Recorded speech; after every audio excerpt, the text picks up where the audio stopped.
This is the investigation for geometric series hint number 6 video.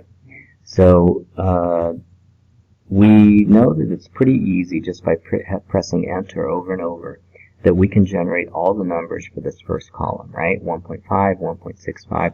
Just to review, the way you do that is you prime the calculator with the first number, and then you just say multiply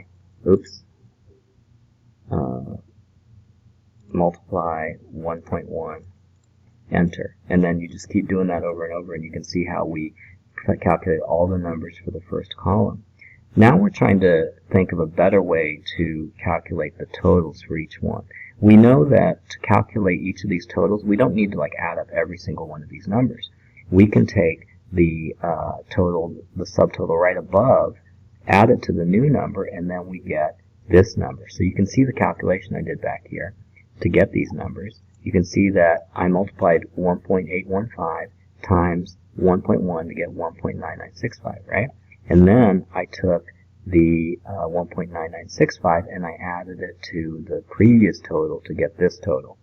Now the difficulty we're having here to use what we know about the calculator up to now is that we only know how to kind of save one number in the memory. The only number we can save in the memory is this number from the first column. But really we need to save two numbers. We need to save this number and we need to save the last total. If we had both of those numbers saved, then we could do something that would be more automatic.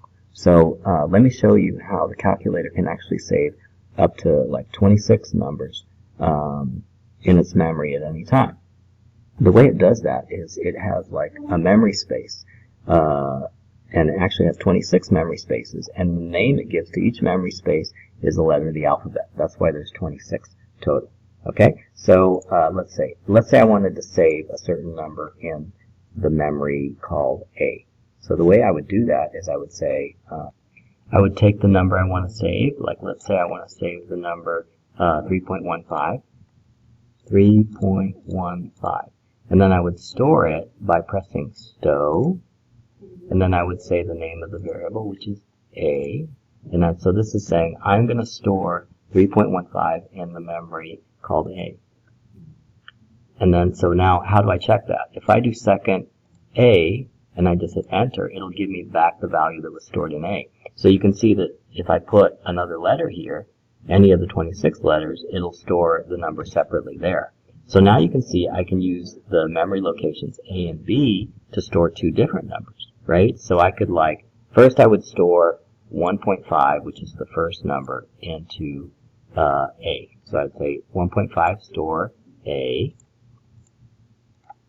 Okay, and then in B, I'm going to also store 1.5 because you can see the first value of B is also 1.5. So I'm going to do that, and so now 1.5 is stored into B. And then now if I check what is in A, it'll say 1.5, and if I check what is in B, it'll also say 1.5. So I'm ready to start. I'm right here at the first row. Now how do I get 1.65? I am going to multiply what I had in A by 1.1, and then I'm going to put it back into the memory location A. So I'm going to say A times 1.1 and store it back into A. Okay, it gives me 1.65. Now how do I get this 3.15 here? I'm going to take what's in A, I'm going to add what's in B, which is there, and I'm going to add them together, and then I'm going to store that into B.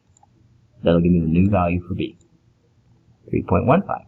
Okay, now what am I going to do? I'm going to go back and calculate my 1.85. The way I do that is I just type this one in again. How do I get 4.965? I go back and I get this one, and I just alternate, right? First I do that one, first I do this one. Now I've simplified it quite a bit, but it's still not one button click, right? Now we're going to use one more function of the calculator to do everything in just one click of the enter button. And that is, you can take each one of these commands and put it and execute it together by separating the commands with a colon. So let's do that. We're going to type this one in, and then we're going to put a colon, which is this one here, green point, And then we're going to do the second command. So the first command is going to update the first column so that it's 10% bigger. The second command is going to do the addition of this previous value for the second column and then add the new value, the value for the first column. And you can see I got 6.9615. Now I can just press enter over and over, and that'll give me the values for the second column. Okay? And as you do this, all you need to do is copy the numbers to your table, and you'll fill up your table just by pressing enter over and over again. So congratulations, you just wrote your first very simple but useful TI-84 program.